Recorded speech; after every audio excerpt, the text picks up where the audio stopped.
गरीब school student की लंबी गर्दन। प्रीति बेटा उठ जाओ, तुम्हारे स्कूल जाने का समय हो गया है। नहीं माँ, मैं स्कूल नहीं जाऊंगी। क्यों बेटा? मेरी गुड़िया रानी को तो स्कूल जाना बहुत पसंद है, तो आज वो स्कूल क्यों नहीं जाना चाहती? माँ पापा, स्कूल में हर कोई मेरी छोटी गर्दन का मजाक उड़ाता है और सब मुझे बिना गर्दन वाली कहकर चिढ़ाते हैं। प्रीति बेटा, कुछ लोगों का तो काम ही होता है दूसरे लोगों को परेशान करना, लेकिन इसका मतलब ये नहीं कि आप हार मान जाओ।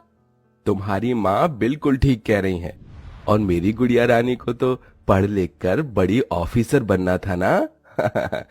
अगर मेरी गुड़िया रानी स्कूल नहीं जाएगी तो वो अफसर कैसे बनेगी? हाँ। हेमा रमन प्रीति के आंसू साफ करते हैं, जिसके बाद प्रीति स्कूल के लिए रेडी होती है और रोज की तरह रमन अपनी साइकिल पर प्रीति को स्कूल छोड़ने जाता है। प्रीति जैसे ही अपनी क्लास में जाती है, देखो देखो, हमारी क्लास की छोटी गर्दन वाली आ गई।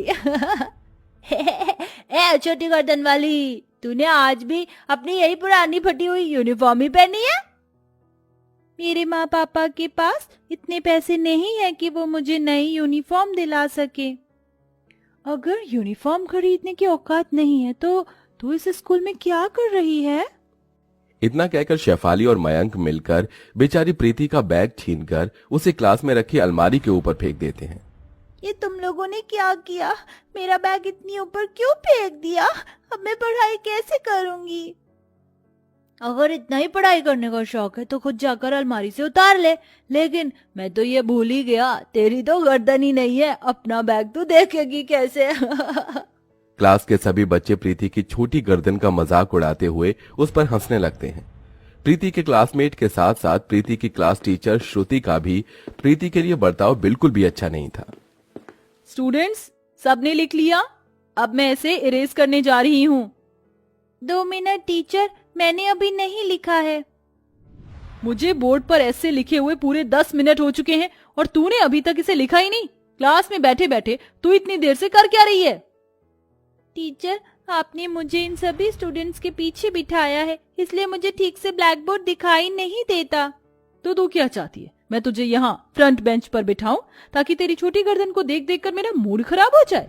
न जाने स्कूल वाले भी कैसे कैसे गरीब और बेकार बच्चों को एडमिशन दे देते हैं।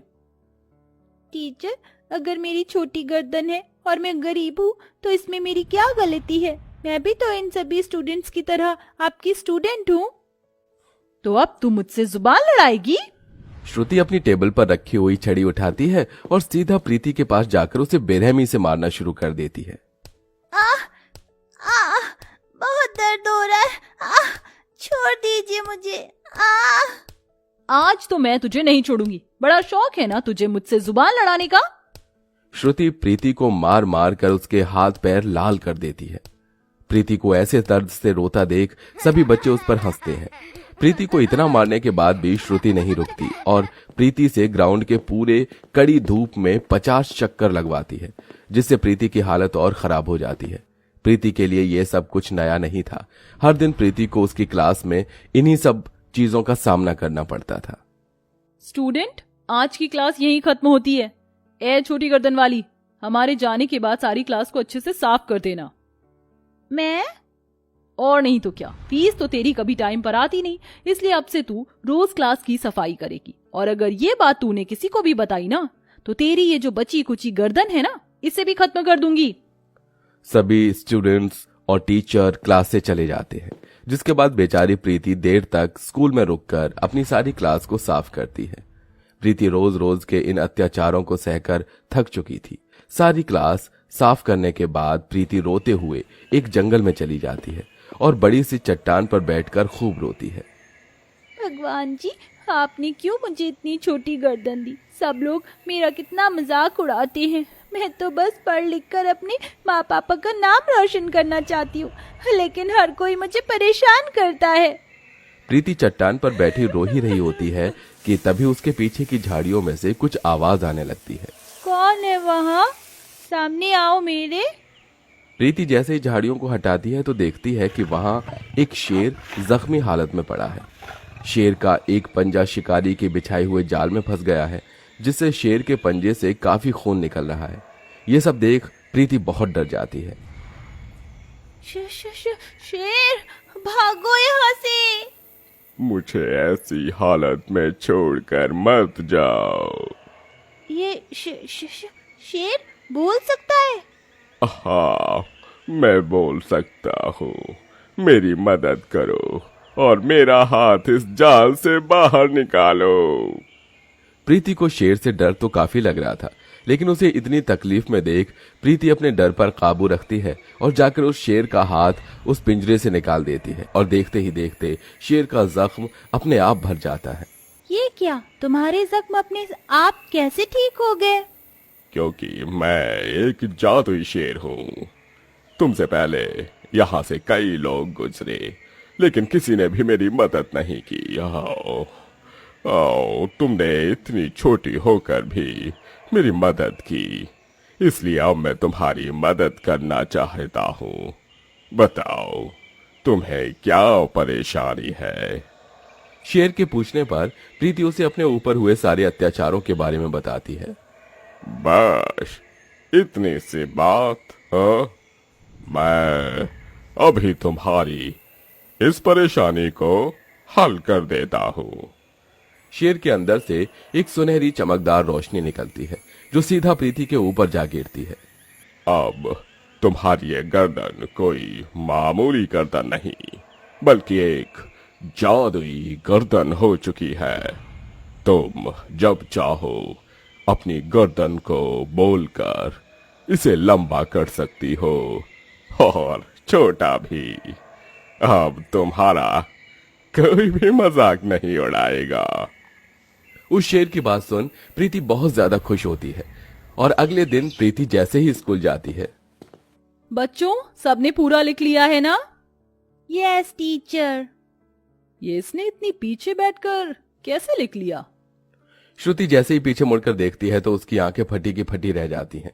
प्रीति ने जादू का इस्तेमाल कर अपनी गर्दन को किसी सीढ़ी की तरह लंबा कर लिया था, जिसके चलते वो पीछे बैठकर भी आसानी से लिख पा रही थी।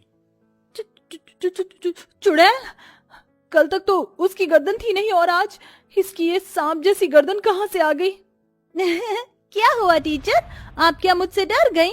आज तक तो आप मुझे डराती थी और आज मैंने आपको अपनी लंबी गर्दन से डरा दिया। ये कहकर प्रीति जोर जोर से हंसने लगती है, जिसे देख श्रुति डर के मारी क्लास से भाग जाती है। अगले दिन, आज तो हमने तुम्हारा बैग फिर ऊपर फेंक दिया है, अब तुम इसे नीचे कैसे उतारोगी? अगर तुम चाहती हो कि हम तुम्हारा बैग नीचे उतार दें तो तुम्हें हमारे जूते साफ करने होंगे। इसकी कोई जरूरत नहीं है, अब तो मैं अपना बैग खुद भी ले सकती हूँ। ऐ मेरी जादुई गर्दन, चल जल्दी से लंबी हो जा। प्रीति के इतना बोलते ही फिर से उसकी गर्दन लंबी हो जाती है और वो अपने मुंह से ही अपना बैग अलमारी से नीचे उतार लेती है और अब प्रीति की लंबी गर्दन पूरी क्लास में घूमने लगती है, जिसे देख क्लास के सभी बच्चे डर जाते हैं। डायन के लंबे बाल तो सुने थे, लेकिन ये इसकी इतनी लंबी गर्दन कैसे हो गई? ये तो कोई भूत है। क्यों, अब आया ना मजा? अब परेशान करोगे मुझे फिर कभी दोबारा? नहीं नहीं नहीं, हमें छोड़ दो, हम तुम्हें कभी परेशान नहीं करेंगे। सभी बच्चे डर के मारी क्लास के बाहर भाग जाते हैं, जिसके बाद प्रीति फिर से अपनी गर्दन छोटी कर लेती है। प्रीति को अब जब भी कोई परेशान करता, प्रीति अपनी लंबी गर्दन से उन्हें अच्छा सबक सिखाती। ए छोटी गर्दन वाली, मेरा मतलब प्रीति, हमारे जाने के बाद सारी क्लास अच्छे से साफ कर देना, ठीक है? जरा भी गंदगी नहीं दिखनी चाहिए। ठीक है टीचर। श्रुति बैग उठाकर सीधा वॉशरूम में जाती है और शीशे में खुद को देखते हुए लिपस्टिक लगाने लगती है कि तभी शीशे में श्रुति को प्रीति की लंबी गर्दन दिखाई देती है, जिसे देख वो काफी डर जाती है। तुम यहाँ क्या कर रही हो? टीचर, वो आपकी फाइल क्लासरूम में ही छूट गई थी, इसलिए मैंने सोचा कि मैं आपको बता दूं। प्रीति की बात सुन और उसकी लंबी गर्दन को देख बेचारी श्रुति वहीं बेहोश हो जाती है और ऐसे ही कई दिन गुजर जाते हैं। एक दिन प्रीति जैसे ही अपनी क्लास में जाती है तो सभी बच्चे मिलकर उसके हाथ पैर और गर्दन पकड़ लेते हैं। छोड़ो मुझे, छोड़ो, ये क्या कर रहे हो तुम लोग? आज हम तुझे नहीं छोड़ेंगे, बहुत परेशान कर लिया तूने अपनी इस लंबी गर्दन से हमें, लेकिन अब और नहीं। छोड़ो मुझे, छोड़ो मुझे, ए मेरी जादुई गर्दन, जल्दी से लंबी हो जा। प्रीति के इतना बोलते ही उसकी गर्दन फिर से लंबी हो जाती है और प्रीति अपनी गर्दन से उन सभी बच्चों को पकड़कर हवा में लटका देती है। हम गिर जाएंगे, हमें छोड़ो, हमें नीचे उतारो। मम्मी, पापा, कोई बचाओ हमें, हम गिर जाएंगे। सभी बच्चों के चिल्लाने की आवाज सुन श्रुति जैसे ही क्लास में आती है। हे भगवान, प्रीति ये तुम क्या कर रही हो? छोड़ो बच्चों को। इन्हें देखकर तो आपको इनका दर्द महसूस हो गया, लेकिन क्या कभी आपको मेरा दर्द महसूस नहीं हुआ? मेरी छोटी गर्दन है तो इसमें मेरा क्या कसूर? सभी बच्चे यहाँ मेरा मजाक उड़ाते थे, वहाँ उन्हें आपको समझना चाहिए था, लेकिन आप तो उन्हीं के साथ मिल गई। क्या ऐसी टीचर होती है? प्रीति, मैं जानती हूँ जो मैंने किया वो बहुत गलत था, लेकिन अब मुझे मेरी गलती का एहसास हो गया है। प्लीज इन सभी बच्चों को नीचे छोड़ दो। हाँ प्रीति, अब से हम तुम्हें कभी परेशान नहीं करेंगे और तुम्हारे अच्छे दोस्त बनकर रहेंगे। प्रीति, हमें माफ कर दो और हमें छोड़ दो। सभी को माफी मांगता देख प्रीति उनको छोड़ देती है और अपनी गर्दन को पहले की तरह कर लेती है, जिसके बाद अब कोई भी स्कूल में प्रीति की छोटी गर्दन का मजाक नहीं उड़ाता था और फिर सभी उसके अच्छे दोस्त बनकर रहते थे।